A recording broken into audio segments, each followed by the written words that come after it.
Amici ed amiche di Una vita da lontano, bentornati, ben rivisti, ben risentiti. Una nuova puntata di Una vita da lontano, un nuovo ospite, una nuova storia, un nuovo racconto. Questa è la 79esima puntata di Una vita da lontano. Quando arriveremo a 100 stapperemo bottiglie di champagne e berremo tutti la vostra salute, ma insomma ne dobbiamo fare Con ancora questo 21. ritmo nel 2025. Più o meno, so di dire, ma le cose belle si fanno aspettare, te l'ho detto anche la settimana scorsa, quindi. Per Basta cui che non sia vodka e lambrusco, va bene lo o champagne. lambrusco e popcorn, diceva quello lì, per citare, fare un'altra citazione bassa come quella di Pretty Woman della settimana scorsa. Oh, non dire male al cantautore a cui dobbiamo il titolo di questo podcast, per favore. È vero, anche quello. Allora, come sempre vi ricordo di iscrivervi al nostro canale YouTube, di iscrivervi ai nostri podcast, di andare su unavitadalontano.com e di cercarci su tutti i social. Basta cercare Una vita da lontano, commentate, cliccate, mettete like, insomma fatevi sentire e fateci sentire condividendo le nostre puntate. Con me, come sempre, 2 giornalisti per bene che abbiamo provveduto a sostituire. No, non per bene, va bene, voi siete quelli che devono essere sostituiti. Allora, Emiliano Pilotti e Piero Carlucci, con i quali, insomma, racconteremo un'altra storia. Ecco, grazie per questa splendida introduzione. Devo dire che con 3Z, devo dire che ogni settimana si fa sempre più bella e soprattutto ogni settimana è sempre più minacciosa nei nostri confronti. Va bene, non la tirana per le lunghe, via la sigla.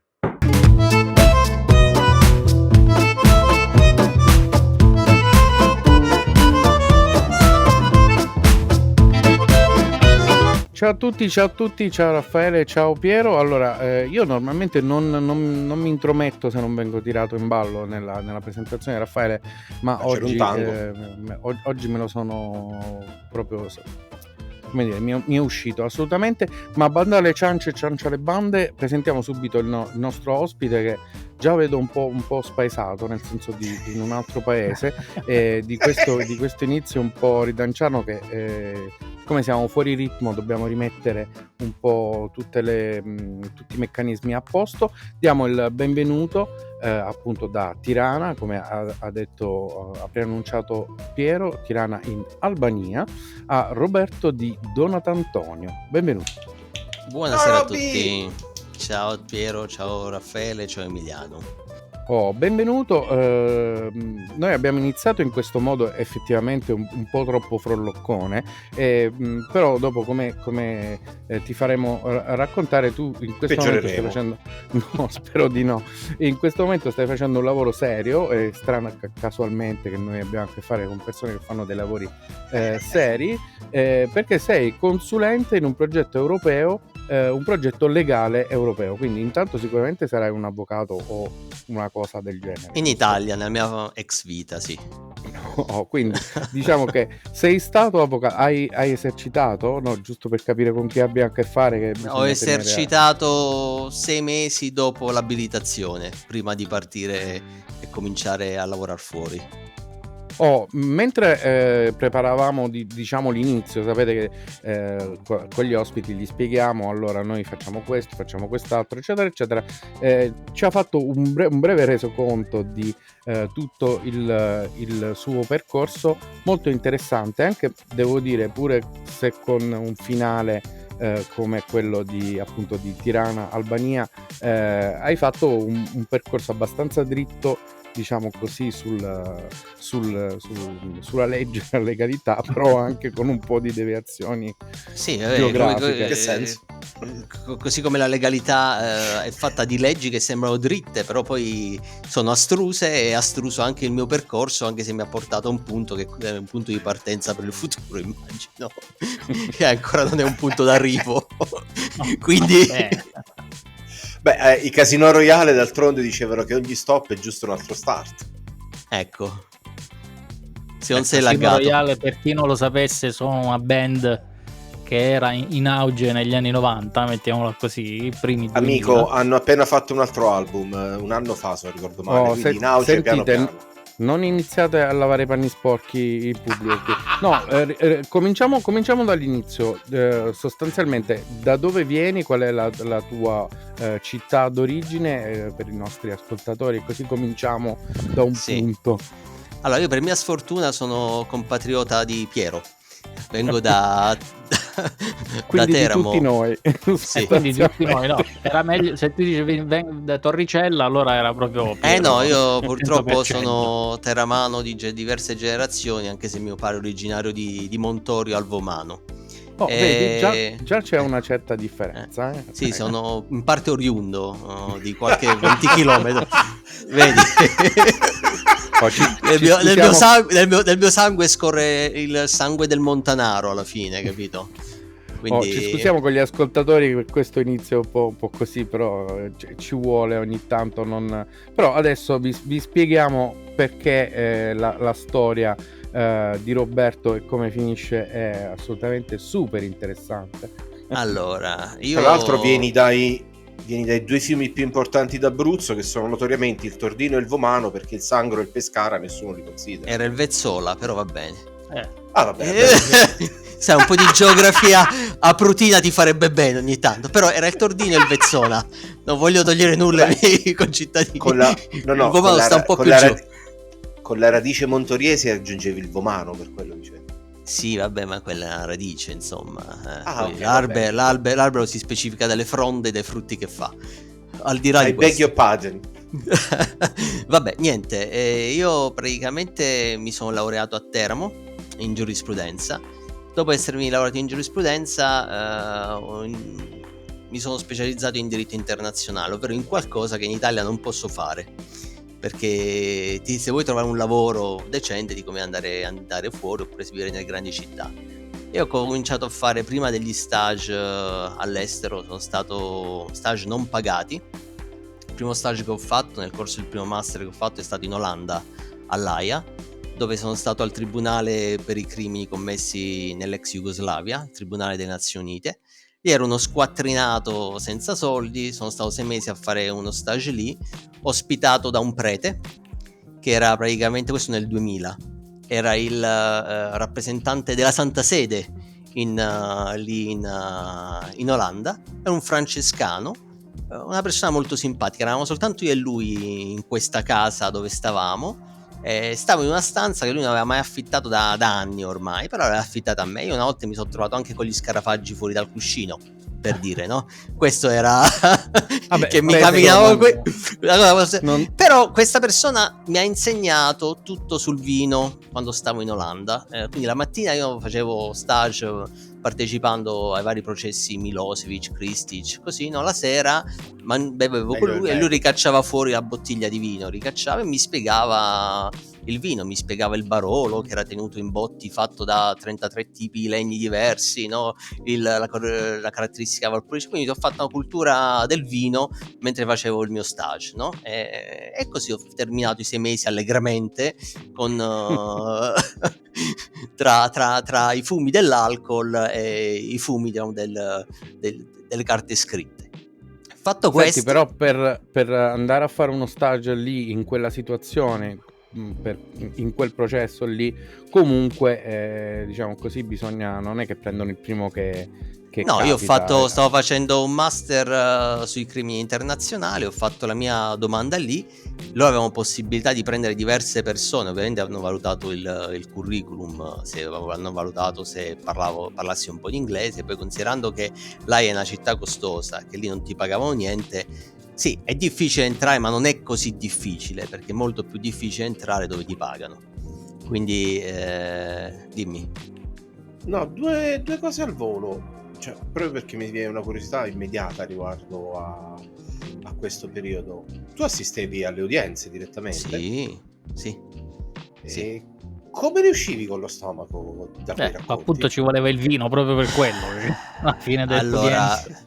Diciamo che prima di andare in udienza la situazione è anche peggio, perché tu ti guardi le carte, ti vai a guardare, a fare il processo. Per esempio, ti parlo del processo Milosevic, ma in realtà il processo Milosevic aveva diversi filoni, no?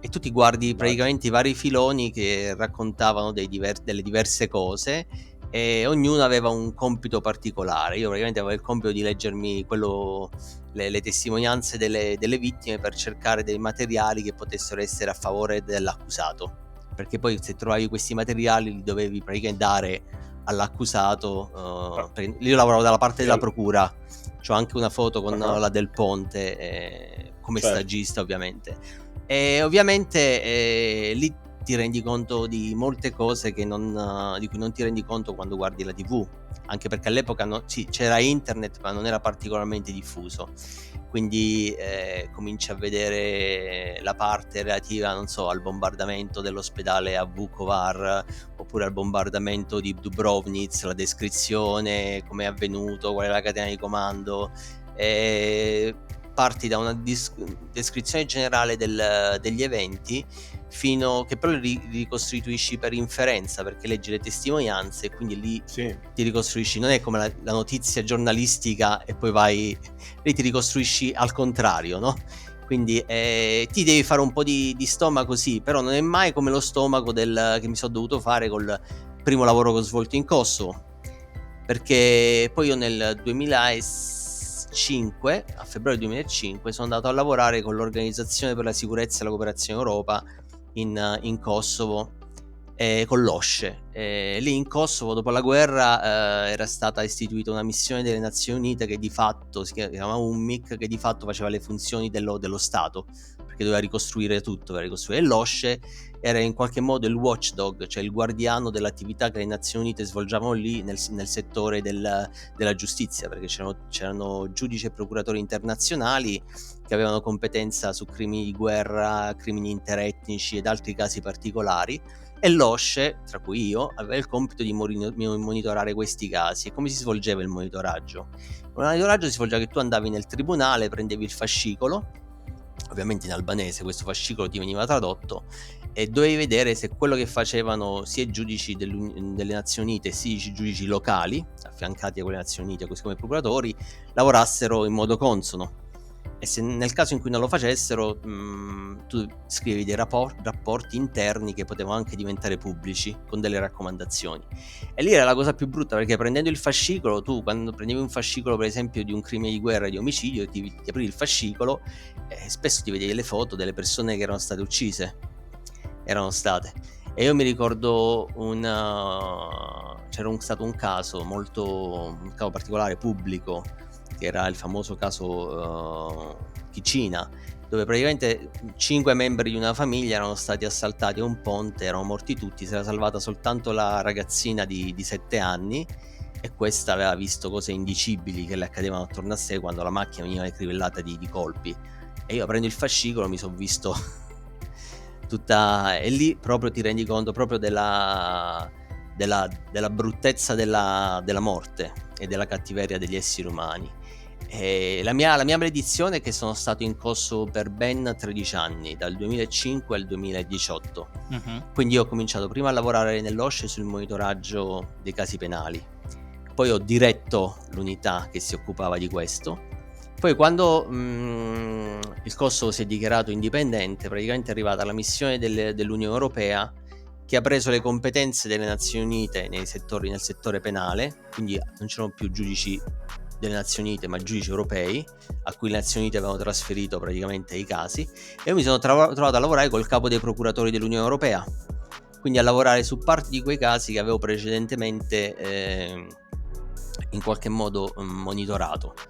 E facendo questa cosa mi sono trovato anche a dover svolgere indagini, a lavorare in appello su casi che conoscevo già da prima, e facendo ciò praticamente ho preso anche coscienza di documenti abbastanza riservati all'epoca, capendo tutto quello che avevano fatto la stragrande maggioranza dei personaggi che poi sono diventati anche personaggi politici in Kosovo. E questa cosa qua me la sono portata avanti fino al 2018, perché poi nel 2014 sono tornato a lavorare all'OSCE come vice direttore di un dipartimento di 300 persone, amministravo un budget di 5 milioni di euro, E quando avevo per la mia posizione mi trovavo a incontrare personaggi politici per un motivo o per un altro, no? Sempre per motivi in qualche modo di far sì che insomma i diritti umani, i diritti delle minoranze potessero nell'ambito diciamo politico essere supportati con iniziative legislative e altro, e mi trovavo spesso davanti individui di cui io sapevo cosa avessero fatto precedentemente, però ovviamente erano informazioni che dovevo tenermi per me, e lì a quel punto dovevo trattare con questi individui come controparte legittima per poter ottenere delle cose utili a una certa parte della popolazione. Questa cosa è andata avanti fino al 2018, fin quando poi per motivi diciamo di famiglia ho deciso di cercare lavoro altrove, perché io, così come nel 2005 sono andato in Kosovo, diciamo il motivo principale è perché la mia fidanzata al tempo, che poi è diventata mia moglie, ha cominciato lei a lavorare in Kosovo prima di me, e io per questo, diciamo per motivi di cuore, ho cominciato a trovare lavoro, a cercare lavoro lì. Poi avendo avuto 2 ragazzini, uno nel 2009 e uno nel 2012, ho avuto bisogno anche di trovare un posto dove ci potessero essere scuole un po' più decenti, e quindi da lì ho lasciato la mia posizione manageriale e altro, e mi sono tornato in una posizione più operativa, però sempre legale, a lavorare in Albania, in questo progetto dell'Unione Europea che si occupa del monitoraggio di quello che è il famoso vetting, cioè la rivalutazione dei giudici, ovvero si valuta il patrimonio dei giudici, si vede se praticamente è consistente con quello che loro dichiarano. Se non lo riescono a dichiarare vengono cacciati fuori. Quindi Quando parli di giudici, parliamo di magistrati albanesi, del soggetto giudicante oppure dell'accusa? Tutte e due, magistrati, soggetto giudicante, sia i procuratori in Albania. C'è questo progetto che è iniziato nel 2018 perché l'Albania vuole entrare nell'Unione Europea, e in qualche modo prima di aprire le negoziazioni gli è stato detto, data la grande corruzione che c'è, dovete fare pulizia praticamente. Okay. Hanno emendato la Costituzione, hanno creato degli organi ad hoc, una missione internazionale che monitora questo, con parte poteri di intervento nelle procedure. Al momento diciamo più del 50% dei giudici che sono stati valutati sono stati magistrati, cioè giudici e procuratori sono stati cacciati praticamente. E quindi ti faccio un'altra domanda da ex studente fuori corso tantissimo di giurisprudenza, ma che vive in Irlanda. In Albania, ma anche in Kosovo, c'è il civil law o il common law? Cioè, allora, l'Albania ha praticamente copiato quasi tutto dall'Italia. Okay. Quindi è un civil law, esatto. In Kosovo la situazione è un po' più complessa. Il Kosovo è basata principalmente sul civil law. Allora, all'inizio era basata sulla normativa dell'ex Jugoslava. Poi nel momento in cui è arrivata la missione delle Nazioni Unite, le Nazioni Unite hanno redatto delle regulation, le quali erano praticamente avevano l'effetto di legge, quindi codice penale dal 2000 e così via, però per quello che non era specificamente indicato restava in vigore la legge precedente. Il problema è che nel momento in cui è stata creata una missione internazionale in Kosovo, ci sono stati giuristi di diversi paesi, e quindi anche giuristi di common law, che hanno fatto un macello tipo gli americani che non ti puoi immaginare, e quindi praticamente è un sistema di civil law, però che ha anche alcuni innesti di common law, però è principalmente civil law. In 2 parole ci devi spiegare la differenza tra civil law e common law, perché io non lo fai tu, Raffaele. Allora, posso fare adesso, Roberto mi corregge. Allora, te la spiego. Civil law, sì, vai, allora vai tu. No, vai. Te la spiego molto in modo molto semplicistico. Allora, nel common law il precedente spesso è vincolante per il giudice, cosa che non è nel civil law, può essere autoritativo ma non è vincolante. Poi nel sistema di common law hai una serie di istituti che non hai in civil law. Per esempio nel civil law principalmente hai l'obbligatorietà dell'azione penale, che nel common law non hai. Nel common law spesso hai il plea bargaining, cioè nel diritto penale l'accusa e la difesa si mettono d'accordo su cosa nel civil law non hai questo, è una cosa tipo, che ti posso dire, guilty plea, ma il guilty plea praticamente tu dici sì, io sono responsabile di questo, e c'è direttamente uno sconto di pena già predeterminato e ti risparmia attività processuale. E più anche a livello di diritto privato, a livello di diritto di proprietà, un conto è il tipo di registri che vengono utilizzati nel civil law per la registrazione della proprietà, un conto è l'acquisizione del diritto della proprietà in un sistema di common law. Quindi, e poi anche a livello di istituzioni, mentre nel civil law le istituzioni, che ti posso dire, Parlamento, esecutivo o giudiziario, hanno delle proprietà ben definite a livello legislativo e legale, statutario. Nel sistema di common law spesso si utilizza un sistema di check and balance tra le varie istituzioni a livello statale, che si forma con non sulla base di qualcosa che viene già stabilito prima, ma sulla base delle interazioni e di come queste interazioni si sono sviluppate, si sono regolate nel corso del tempo. Poi la lezione di diritto comparato me la pagate a parte. Sì, poi ragazzi, ma quante cose si imparano, sì, ecco, ma perché lontano, quante? Bisogna essere didascalici, che la cosa bella del podcast è che possiamo farlo perché abbiamo un pochino più di tempo, quindi sì, soprattutto Raffaele voleva vantarsi di questo fatto di voleva capire dov'è che aveva fallito l'esame, di essere fuori corso, eccetera eccetera. Ma no, secondo me Raffaele voleva soltanto capire se raccontavano un sacco di balle e mi voleva testare, molto semplice. Cioè... malfidato. Però vabbè. Assolutamente no, non abbiamo mai messo in dubbio la parola di nessuno nel nostro podcast, proprio perché i nostri ospiti, sì che ne abbiamo ospitati, i nostri ospiti non sono obbligati a presentarsi, ma lo fanno volontariamente, e noi cerchiamo di farci raccontare la storia. La storia mi ha lasciato un piccolo interrogativo, cioè il lavoro che stai facendo adesso e il percorso, insomma, che ci hai raccontato, non è una di quelle cose per cui c'è una scuola che tu vai lì e sai che alla fine del tuo percorso andrai a fare ci sarà proprio un lavoro con un nome e cognome, con una carriera. È una roba che si studia prima moltissimo per appunto avere le basi principali, e poi si impara facendolo e facendo esperienze che uno accumula, per cui anche l'inizio, diciamo così, degli stage che hai fatto sono stati assolutamente fondamentali, intanto per capire se quella era la strada che volevi fare oppure no, che già non mi sembra una cosa secondaria, insomma. Magari uno pensa che il tuo futuro può essere in un modo, poi ti scontri con le prime situazioni e dici guarda, magari no. Ti dico subito, io quando sono stato in Olanda pensavo di sapere l'inglese e ho vissuto i primi 3 mesi da incubo, perché a me, io stavo in autobus, dopo il secondo giorno un mio collega stagista mi ha detto "How's going?" Io,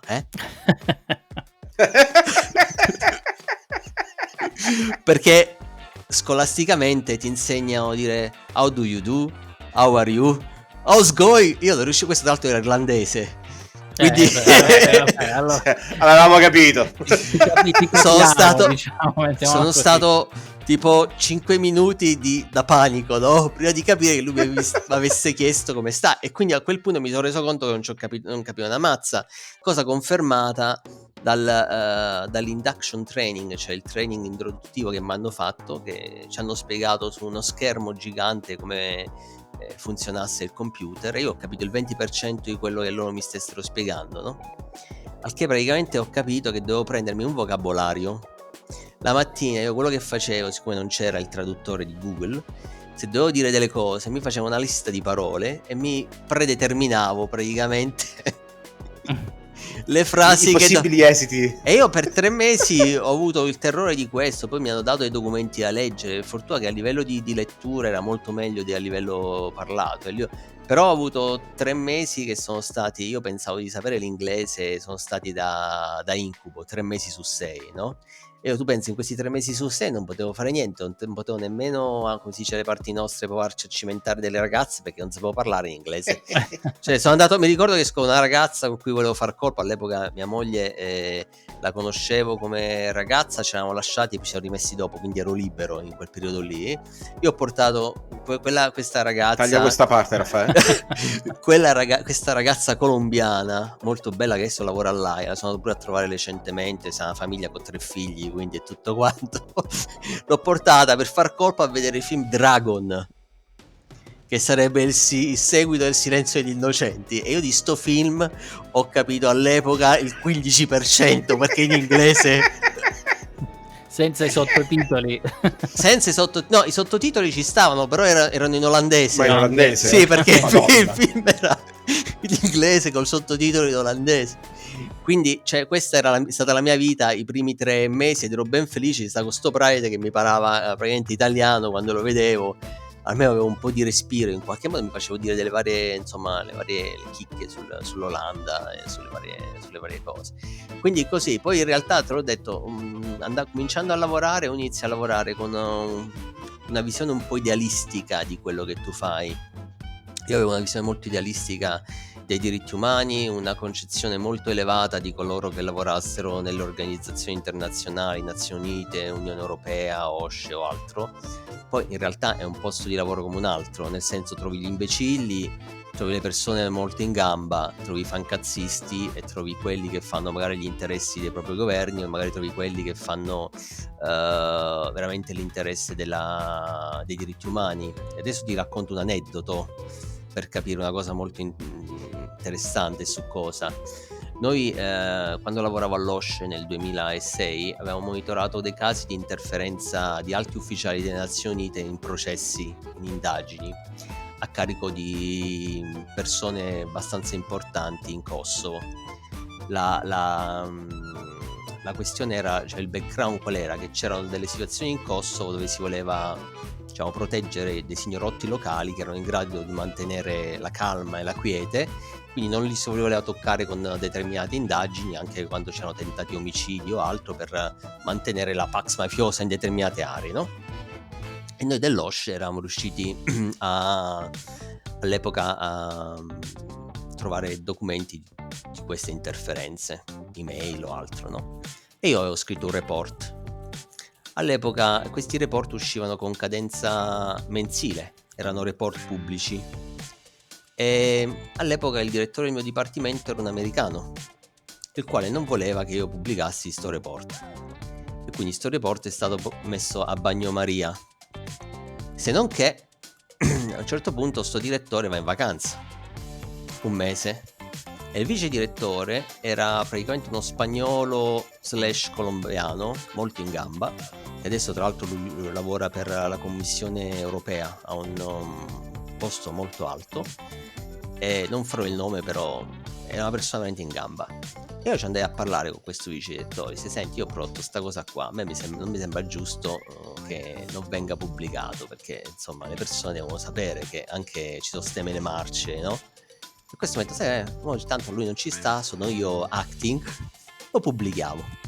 E praticamente nelle more della sua vacanza è uscito fuori questo rapporto mensile con questi 2 casi, menzionando la situazione così com'era. E poi con il passare del tempo, dopo 7-8 anni, hanno anche ripulito il sito dell'OSCE. Questo rapporto che era pubblico adesso non lo trovi più nel sito dell'OSCE, perché nell'ottica della normalizzazione spesso quei rapporti molto critici te li tolgono anche, come il racconto del libro del 1984 di Orwell. Quando tu vuoi cambiare il passato, cominci a raccontare una storia diversa, oppure cominci a togliere delle informazioni. La stessa cosa succede così nelle organizzazioni internazionali.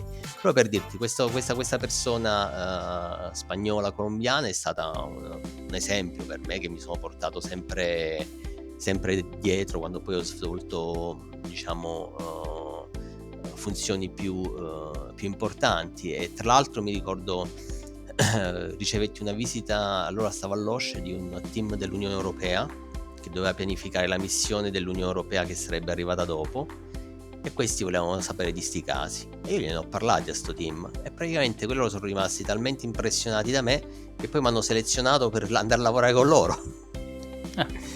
E da lì che mi sono spostato dall'OSCE all'Unione Europea. Ovviamente all'epoca non avevo, diciamo, dato nessuna informazione riservata.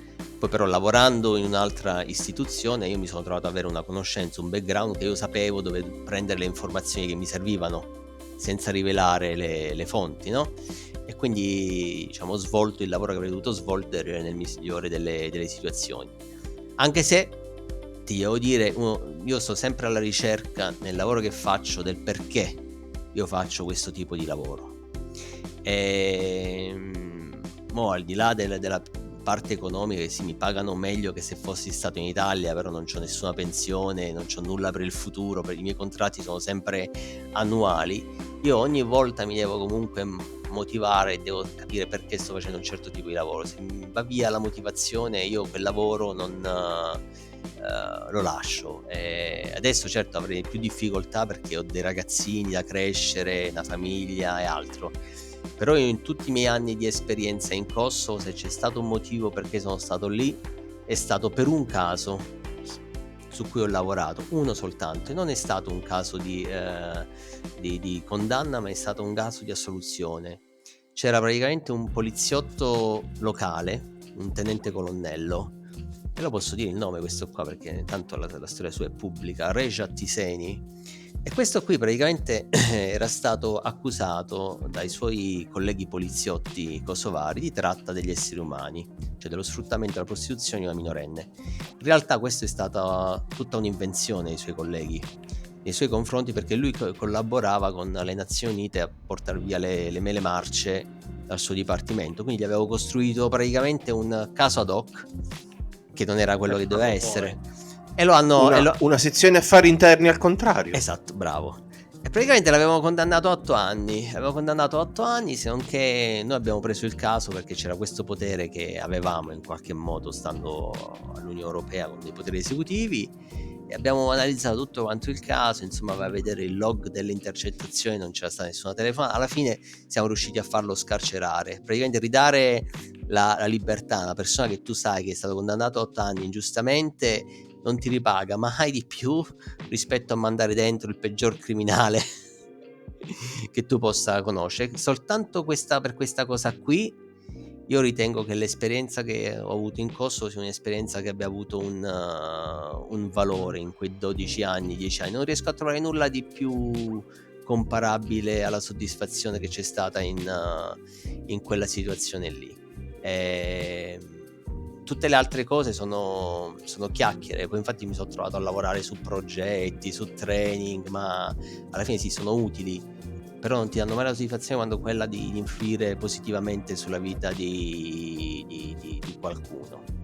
E poi vabbè, sono arrivati i ragazzini, questi crescono, tu nel 2018 dicevi devo trovare una scuola dove li posso mandare, un posto vicino al Kosovo migliore dov'è? A Tirana, in Albania, vediamo se riusciamo a trovare lavoro lì, e mi sono trovato a lavorare qui dal 2018 in poi, con un lavoro interessante, bello, però sicuramente non diciamo avventuroso come quello che avevo in Kosovo, insomma. Tutto qua. Diciamo che hai fatto una pre-conclusione, cioè hai finito prima di parlare dei tuoi figli, poteva sembrare proprio il finale di una puntata con la domanda che cos'è che ti ha spinto, cosa ti ha dato di più, no? Una domanda alta. Di quelle serie, Esatto. come se noi sapessimo farle. Siccome noi siamo arrivati a metà, noi abbiamo un momento che di alto non ha assolutamente niente. Adesso avete appena visto un po' di cartine, ma Raffaele ha il suo momento centrale di puntata, che non ne possiamo fare a meno. Ecco, io comunque sono sempre affascinato dal nome della città di Durazzo, ma non so perché forse sarà qualche rima anomala che ti viene in mente nel retropensiero, meglio non dirlo. Per riportare le cose un po' più a livello un po' più basso, per riportarle a livello ancora più basso, come sempre, visto che a metà del podcast ricordiamo sempre a tutti quelli che a questo punto sono arrivati fin qui, che insomma ci possono seguire ulteriormente e ascoltare le altre puntate. Basta insomma cliccare sulla campanella, cliccare su iscrivimi, cliccare sul bottone in basso a destra se ci state guardando su YouTube, oppure iscriversi ai vari podcast o cercare Una vita da lontano sui vari social. Torniamo però a Tirana, insomma, che comunque è quasi Italia in un certo punto di vista, è molto italiana rispetto agli altri posti dove sei stato. Sì, ed è una città bellissima Tirana, se non fosse per i problemi istituzionali che ci sono qui, però quasi tutti parlano italiano, almeno quelli della nostra generazione. Si è è una città, diciamo, verde, ci sono piste ciclabili da tutte le parti, si mangia benissimo, i prezzi sono bassissimi, fatto sta che ci sono tantissimi italiani pensionati che con 700 euro di pensione vengono a vivere in Albania, principalmente tra Tirana e Durazzo soprattutto, se la dovessi, diciamo, rassomigliare a qualcosa, la rassomiglio a com'era magari Teramo 30 anni fa, col negozietto sotto casa, col mercatino della verdura, coi ragazzini che giocano ancora tranquillamente per strada, dove le PlayStation e i computer sì ci stanno, ma non sono in tutte le case, ma sono soltanto nelle sale gioco, se vuoi, principalmente. Dove la vita è molto molto più lenta e dove, diciamo, l'ambiente, cioè a livello di meteorologico, è molto calmo e mite. Io Tirana l'ho trovata molto accogliente, anche il Kosovo è stato molto accogliente a livello di popolazione, non a livello di ambiente, di tempo, di lavoro, ma i kosovari per esempio hanno una cosa che noi dei popoli occidentali abbiamo perso. Loro hanno un rispetto atavico per gli anziani e hanno un amore sviscerato per i bambini. Io, stando in Kosovo, mi sono reso conto che le difficoltà che questo popolo ha avuto l'ha superato soltanto grazie a questi due valori, cioè il valore del rispetto per gli anziani, cioè nessun anziano viene lasciato da solo, cosa che ormai nei nostri paesi occidentali abbiamo perso, e i bambini vengono amati a dismisura. Io una volta andai con il mio figlio in un ristorante, mio figlio ruppe un bicchiere di cristallo che sarà costato non so quanto, il cameriere: no, non ti preoccupare, un bambino di qua di là. Lo stesso ristorante la sera ci ha dato una sacca di latte perché non l'avevamo, e ci hanno dato non hanno voluto che lo pagassimo, per non parlare poi dell'amore che la babysitter kosovara aveva nei confronti dei miei figli. Le venuti a trovare qui fino allo scorso anno, ha regalato a loro 2 magliette originali della Juventus con scritte il loro nome, nonché dei braccialetti con scritti il loro nome, cioè dei regali fatti apposta che io non mi sarei mai aspettato da lei. E così come, diciamo, l'amore che ho nel cuore per i kosovari, anche, diciamo, la grande simpatia e l'accoglienza che ho per il popolo albanese che ho trovato qui. E purtroppo in Italia si vedono spesso delle storie soltanto brutte e negative, ma veramente sono stereotipi. Io quando invito le persone a venire a Tirana, ma no, in Albania non mi va, cioè hanno tutta un'idea stereotipata, quando in realtà se uno dovesse venire qua, basta che ti fai un giro nel quartiere, diciamo, magari centrale Blocku, che sta vicino a un parco artificiale, cioè è stupendo, e quindi questi sono dei costrutti mentali che spesso noi abbiamo soltanto nella situazione in cui tu hai possibilità di viaggiare e vedere. Pian piano te le vai a decostruire in qualche modo, così come io ho dovuto decostruire tutta l'idea che avevo della mia vita. Io adesso non ho più un'idea, del senso, io vorrei arrivare qua. Io adesso il mio obiettivo è cerco di fare in modo che i miei figli arrivino alla fine delle superiori avendo qualcuno che li possa supportare, però non riesco a guardarmi altrove. Noi abbiamo un appartamento a Teramo, noi avevamo idea di tornare, o quantomeno mia moglie con i miei figli aveva intenzione di tornare a settembre a Teramo per far fare la terza media, la più grande, e poi le superiori.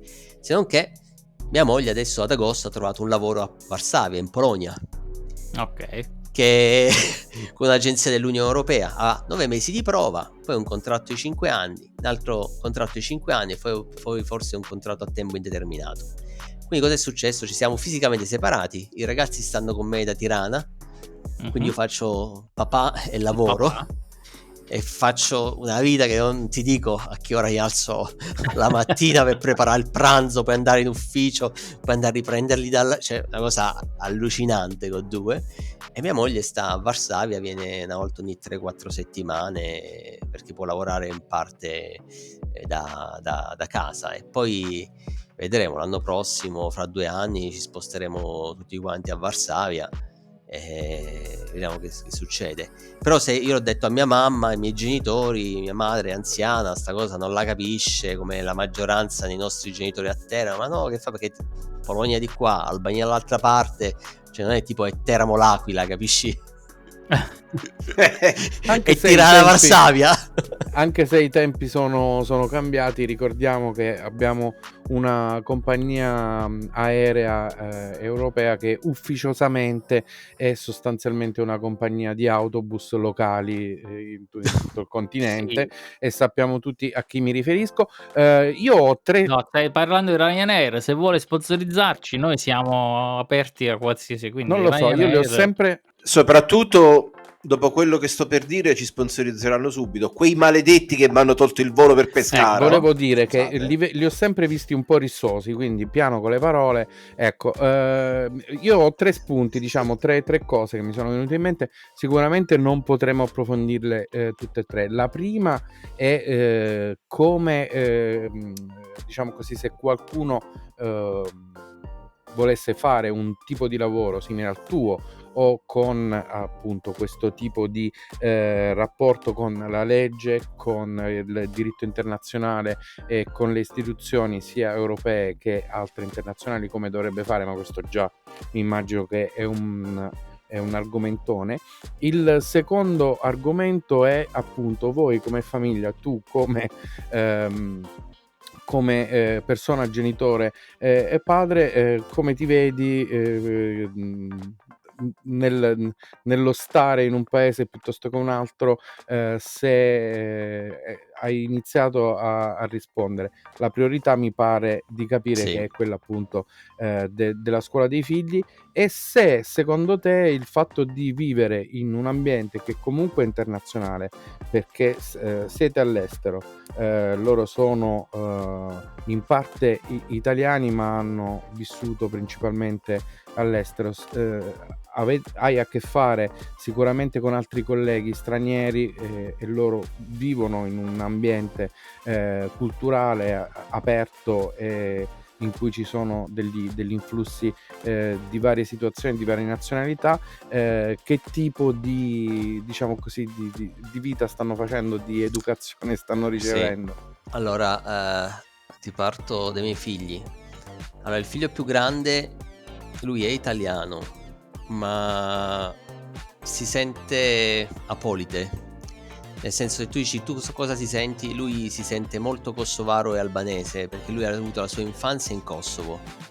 Qui in Albania lui gioca con la squadra del Partizan, ha giocato anche con la nazionale albanese, perché fino a 14 anni non c'è bisogno della nazionalità, quindi lui si sente balcanico in qualche modo, a livello... Ricordiamolo, è un portiere. È un portiere. È importante Esatto, questo. Speriamo abbia migliori fortune di Piero. Lo auguro anch'io. E lui infatti un giorno mi disse: ma se io mi dovessi descrivere come tu fossi me, come ti descriveresti? E tu mi descriverei italiano che però ha vissuto tutta la sua vita nel Kosovo e in Albania, perché lui non ha una identità radicata come magari la posso avere io. Cioè io per molto tempo, per molti anni, delle volte a sprazzi anche adesso, ho quella famosa melanconia del viaggiatore, dove tu ti senti da una parte però non ti senti appartenere in quella parte, perché c'è qualcosa che ti trattiene al tuo posto di origine, che vedi con occhi molto positivi quando sei fuori, però quando ritorni poi non ti ci ritrovi. Perché non ti ci ritrovi? Perché nel momento in cui tu arrivi lì, e io questo me ne sono accorto con me, tu arrivi con dei ricordi che non sono più dei ricordi attuali. Cioè c'è una dismetria tra quello che tu ti ricordi magari della persona, di un gruppo, e quello che nel frattempo tu trovi lì.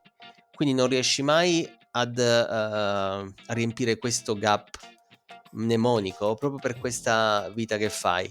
E io questa cosa qui l'ho superata soltanto recentemente, non avendo più l'idea di dover ritornare da qualche parte, anche se avevo approntato tutto per poter tornare alla mia famiglia, diciamo, in Italia.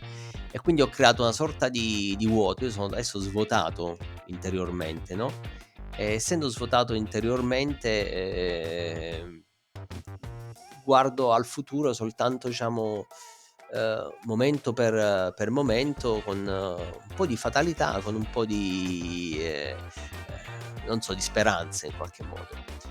Edward, essendo un ragazzino, quello più grande, non ha questo senso di vuoto perché non ha una radice in Italia, a differenza del più piccolino Sebastian, il quale Sebastian si sente abruzzese perché è molto legato a me, quindi ha assorbito molto da me, del tipo mangio dall'abruzzese, viva l'Abruzzo, gli arrosticini, cioè è molto ruspante il mio figlio piccolino.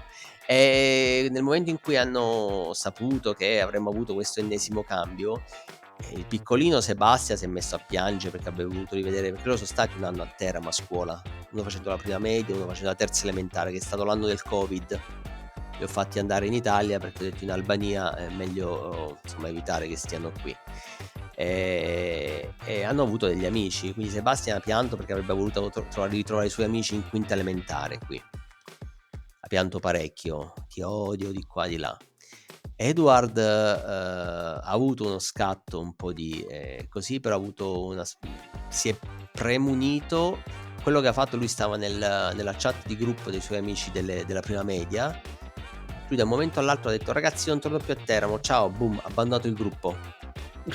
Cioè non ha dato, ha avuto questo, sì, ha avuto questa specie di, quindi si è creata una sorta di difesa per evitare probabilmente di soffrire. Io so che cioè la vita che facciamo comunque crea delle ferite in qualche modo, no? Però anche dà loro delle esperienze. Io spero che le esperienze che loro abbiano siano maggiori delle ferite che loro possono avere, perché è indubitabile il fatto che la vita che tu hai su un ragazzino non possa impattare. Io dal lato mio ho detto a mia moglie che sono disponibile anche l'anno prossimo a seguirla con tutto il resto dei due ragazzi lì a Varsavia, anche se dovessi lasciare il lavoro qui, perché per me è più importante loro. La stessa, cioè io il lavoro, nonostante abbia avuto dei ruoli abbastanza importanti, non lo assolutizzo. Per me il lavoro è uno strumento. Io non metterò mai il mio lavoro davanti alla mia famiglia. Non l'ho fatto in passato e non lo faccio adesso, perché altrimenti non potrei essere un padre con 2 figli che sto qui. Io lavoro 3 giorni in ufficio, 3 giorni a casa. Quando sto in ufficio comunque ho già detto che a una certa ora me devo andare, che li devo andare a riprendere. Cioè abbiamo il cloud, spesso sono andato a riprenderle a scuola con le cuffiette, cioè con microcuffie attaccate al cellulare, facendo i meeting mentre li aspettavo. Mi vedevano gli altri genitori che parlavo da solo, mi prendevano per matto. Io stavo facendo un meeting collegato col cellulare e le cuffiette, però siccome la tecnologia, ringraziando il cielo, ci dà questa disponibilità, la voglio usare e potremmo averne di più, perché la tecnologia ci potrebbe aiutare anche a ridurre l'inquinamento, lavorare da casa, avere più tempo per noi, perché io mi sono reso conto che nel momento in cui lavoro da casa ho una produttività del 200% rispetto a quando sto in ufficio. Ma non, cioè, perché mi alzo la mattina, magari non mi devo mettere il pigiama, non mi devo fare la doccia, mi metto immediatamente allo stesso tempo preparo da cucinare, capisci? Tutte ste cose qui. Purtroppo poi però ti scontri con i famosi boomer, che sono quelli della generazione avanti alla nostra, che soltanto perché loro magari non hanno avuto questa possibilità nel momento in cui 10 o 15 anni fa, non vogliono che nemmeno tu la vuoi. Quindi io domani mattina paradossalmente mi trovo in una situazione che io alle 10:30 devo lasciare i miei 2 figli da soli a casa, uno sta male, l'altro non va a scuola domani, perché devo andare a fare un meeting in persona per parlare dei casi che abbiamo.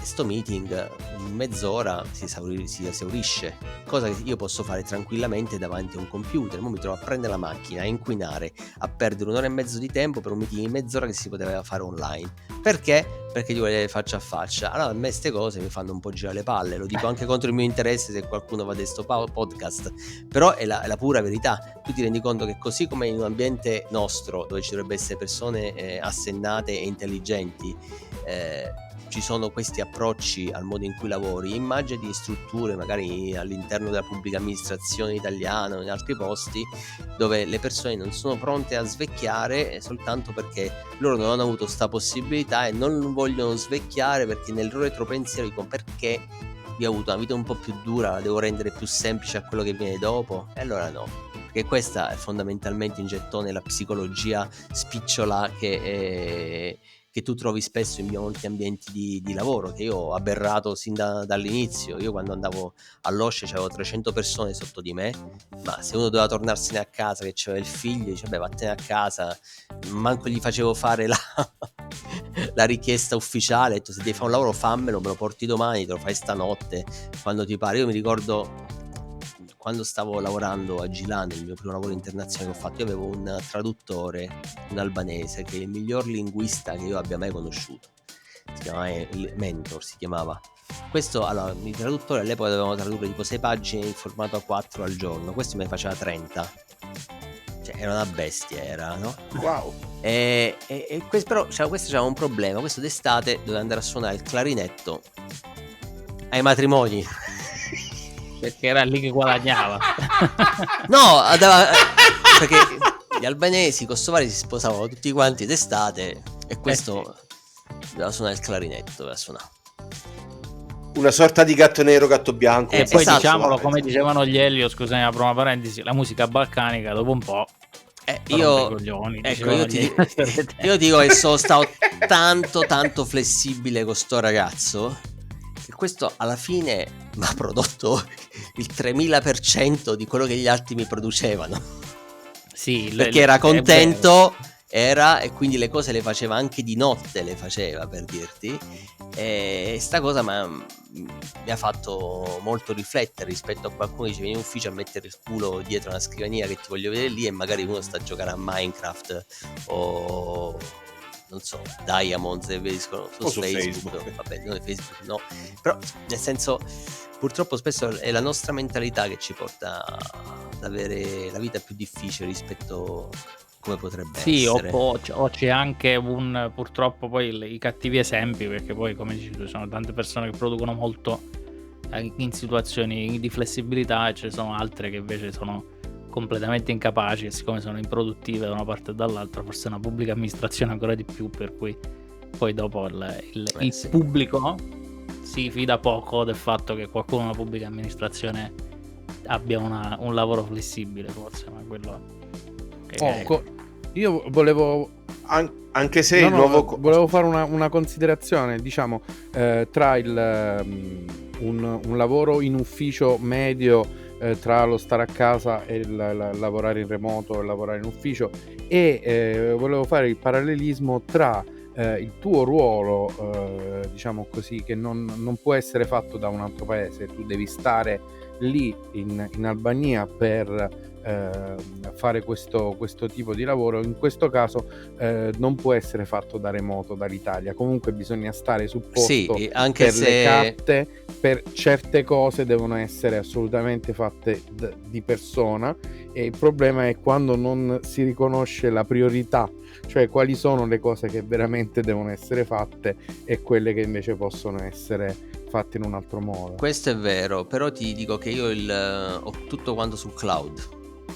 Certo, ovviamente quando c'è un'udienza, andare in udienza, o magari c'è un meeting con dei giudici. Abbiamo fatto anche dei meeting comunque tramite Zoom o Teams in epoca di Covid, però la stragrande maggioranza del lavoro che tu fai cartaceo a livello di redazione di documenti, di controllo, traduzione o altro, lo puoi fare tranquillamente da casa. Ti arriva un documento in albanese con Word, sei in formato Word, il Word te lo traduce tranquillamente dall'albanese all'inglese. Certo, c'è qualche svarione, però ti arriva un PDF, ti converti il PDF in Word, c'è qualche svarione, ma lo puoi tradurre, nel senso la metodologia te la riesci a trovare volendo, anche senza utilizzare gli strumenti tradizionali che hanno. Poi ci sono dei lavori che ovviamente hanno bisogno di un contatto fisico, ma devi sapere discernere con grano sale. Il problema è che si fa tutta di un'erba un fascio. Allora, o tutti devono fare A o tutti devono fare B. Questo perché? Perché fare una divisione costa tempo, denaro e intelligenza, e spesso l'intelligenza nel mondo di oggi manca. È quella che scarseggia di più, diciamo.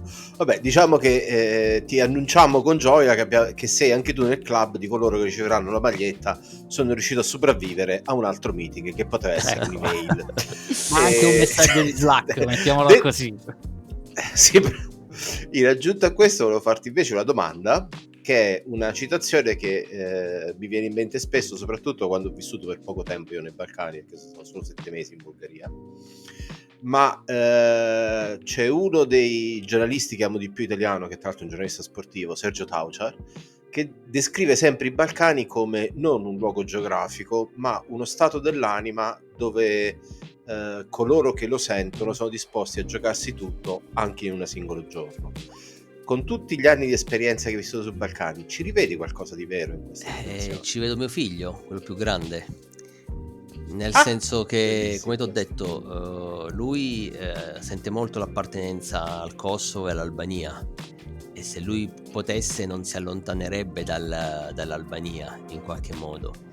Poi te l'ho detto, probabilmente quello che c'è, perché quando tu parli dei Balcani parli di un universo, perché ci sono diversi gruppi che non puoi assimilare, no? Quindi non puoi assimilare i bosniaci, i serbi, i montenegrini, i croati, i macedoni, i kosovari, gli stessi albanesi nei confronti dei kosovari, purché siano tutti albanesi, molti albanesi nei confronti dei kosovari, quelli più ignoranti, sono razzisti. Ti potrei raccontare degli aneddoti al riguardo. Nonostante la forte radice comune. Sì, io ti dico un esempio a livello di ignoranza proprio che ho notato. I primi giorni che stavo qui sono andato al parco di Tirana con mio figlio e c'erano i bambini che giocavano tra di loro, no? Giocavano tutti i bambini, li fai giocare tra di loro, indipendentemente da razze, costumi, usi. A un certo punto a sto parco giochi si avvicina un ragazzino di etnia rom che voleva pure lui giocare con l'altalena, no? E dei bambini albanesi probabilmente abbastanza ignoranti, per cercare di apostrofare in modo negativo sto ragazzino di etnia rom, gli ha detto lascia via, manda via sto kosovaro. Capisci?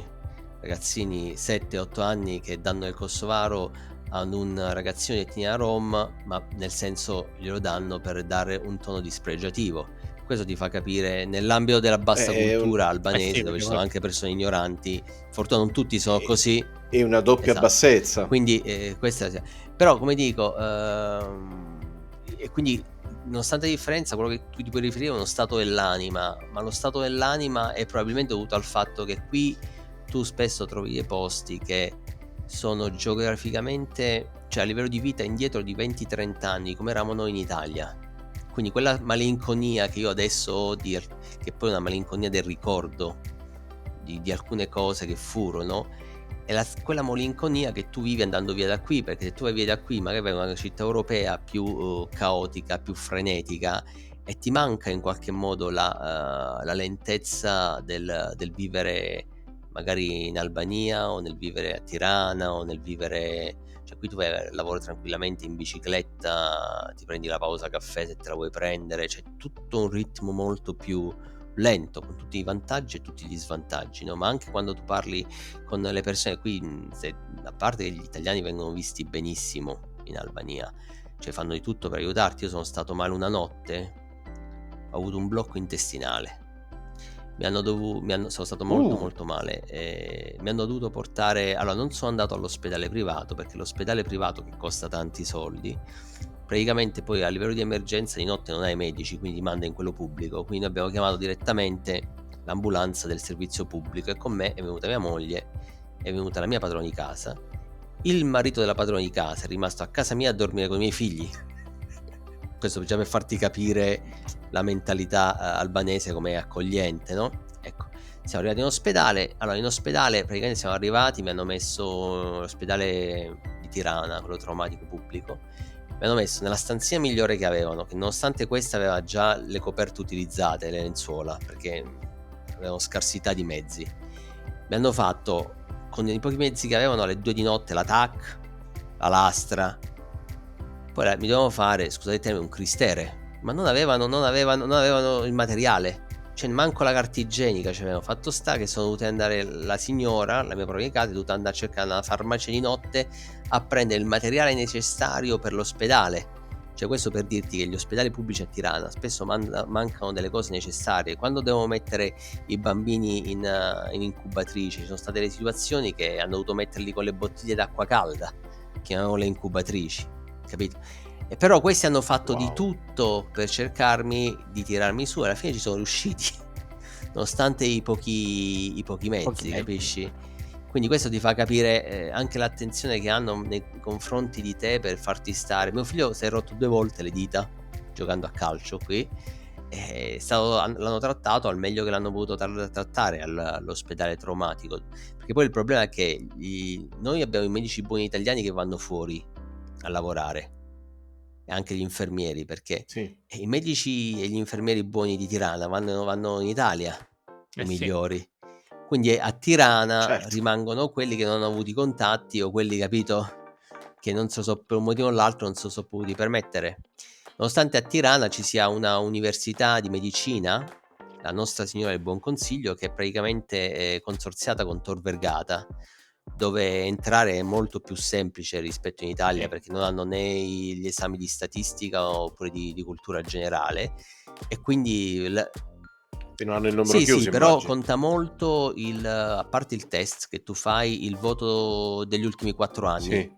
Quindi se hai una media molto alta, mi ok. sa conta il 50%, quindi hai una grossa possibilità, come giusto che sia, di entrare, no? Vengono una volta alla settimana, 2 volte a settimana dei professori da Roma che fanno lezione, no? E dove ci sono anche degli albanesi che vanno. Quindi a livello di studio ce l'hanno, però purtroppo gli strumenti sono quelli che sono, insomma. E quindi c'è la cosa balcanica, tornando indietro, è uno stato d'animo, cioè tu vai via da qui, vai in un mondo più frenetico e necessariamente ti senti qualcosa che ti manca, capisci?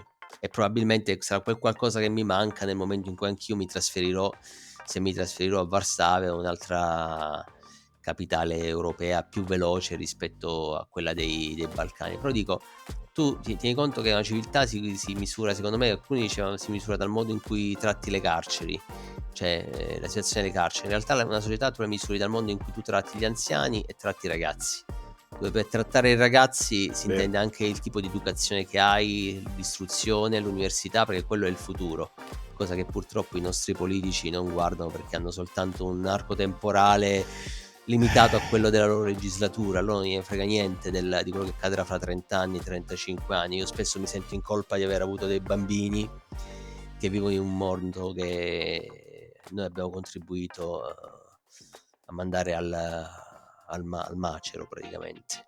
E su questa nota verso l'alto di speranza di futuro, scusate, non era proprio di speranza. Non potevo non farlo. È disperata, no, di speranza. No, disperata. Allora, questi ultimi 10 minuti, diciamo così, sono assolutamente l'introduzione a almeno altre 2 o 3 puntate che possiamo fare con te. Preparati. Da altre angolazioni, da altri lati, soprattutto perché diciamo così, l'esperienza quotidiana di vita che hai in Albania è assolutamente una cosa da raccontare anche un pochino meglio, merita una puntata di per sé. Poi nel caso vi trasferite tutti in Polonia, ovviamente c'hai un invito automatico per raccontarci. Non prima di settembre del prossimo anno, non ti preoccupare. Noi non ti preoccupare, abbiamo smesso anche di contare le stagioni, quindi noi siamo in serie aperta. Ti volevo dare il tuo numero progressivo come ospite, tu sei il nostro numero 75. Ricordiamo che questa era la 79esima puntata, giusto? Sì. Giusto. Siamo praticamente arrivati bravo. alla fine. Io sono il primo a fare i saluti. Ti volevo ringraziare per aver condiviso con noi il tuo percorso super interessantissimo. Per ogni pezzo di racconto che ci hai fatto io avrei voluto fare 10-100 domande, ma poi magari diventava una monografia proprio su le situazioni e le storie anche storiche, diciamo così, in cui sei stato, per cui per quello dicevo di fare altre puntate, perché è stato assolutamente un piacere ascoltarti, per cui io sono il primo a ringraziarti e a salutare i nostri ascoltatori. Se vuoi dire una cosa, diciamo così, che magari ci siamo scordati, una cosa che ti può venire di voler dire ai nostri ascoltatori, questo è il momento, perché dopo Raffaele e Piero hanno delle cose da fare in chiusura. No, io vorrei soltanto, se ci fosse qualcuno che volesse intraprendere un tipo di lavoro a livello, diciamo, internazionale, quello che dico è che di non scoraggiarsi, perché è vero che io ho cominciato a lavorare in Kosovo nel 2005, però prima di essere reclutato in una posizione ho avuto almeno altre 20 interviste dove ho fallito. La prima è stata, non targettavo proprio il Kosovo all'inizio la prima intervista che ho fatto, mi scorderò mai, è stata per una ONG palestinese, Alak, che sta a Ramallah. Mi hanno intervistato, ho fatto un'intervista ottima, mi hanno mandato un'email, mi hanno detto tu sei stato il miglior candidato, poi però we felt che forse un altro, quando ricevi ste email ti cadono le braccia, così come la mia vita è stata costellata da fallimenti, anche perché io ho fatto anche un dottorato all'Università di Teramo, mi sarebbe piaciuto continuare la carriera universitaria. Non mi scorderò mai, nel 2008 il professore che mi ha seguito al dottorato e prima la tesi mi ha detto: Roberto, guarda, se stai lavorando all'estero, continua a lavorare all'estero, perché io non sono un barone e non ho la possibilità di raccomandarti per un assegno di ricerca. Questa cosa qui è stata un'altra tegola che mi è caduta tra capo e collo, o doccia fredda che mi ha dato, cioè lì sono stato, una di quelle situazioni che sono stato a pezzi, no? Perché quando dici tu fai un cambio di rotta rispetto a quello che volevi fare, che io sì volevo lavorare all'estero, però volevo lavorare all'estero magari mantenendo un piede, capito, in Italia. E quindi quello che vorrei dire è che la mia vita, le mie scelte non sono state, diciamo, lineari, sono state anche il frutto di diversi fallimenti in un modo o nell'altro. E l'unica cosa che posso sentirmi dire e suggerire è: quando qualcuno fallisce, cercate sempre di andare avanti, perché non si sa quanto la terra sia lontano rispetto al mare in cui vi trovate. Potrebbe essere lontana 1000 chilometri, potrebbe essere lontano 1 chilometro, questo lo vedrete soltanto nuotando, diciamo. Tutto questo. Benissimo. E quindi a questo punto, lasciandoci con una citazione di Piero, che è questa settimana? No, in realtà sono due, tu hai dimenticato di fare il pippone social, lo sai? Sì? Vabbè, ok. Sono due perché, in conseguenza a quello che ha appena detto Roberto, volevo rafforzarlo dicendo che anche Winston Churchill diceva che nessun fallimento è fatale, ma è il coraggio di continuare quello che conta.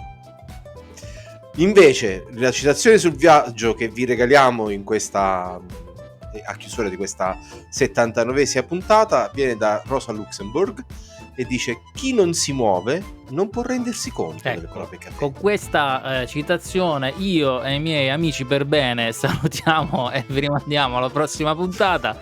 unavitadalontano.com, iscrivetevi, cliccate su mi piace, condividete i nostri video, è stato un piacere come sempre, ci vediamo la prossima volta, ciao Ciao ciao. Ciao ciao. Ciao.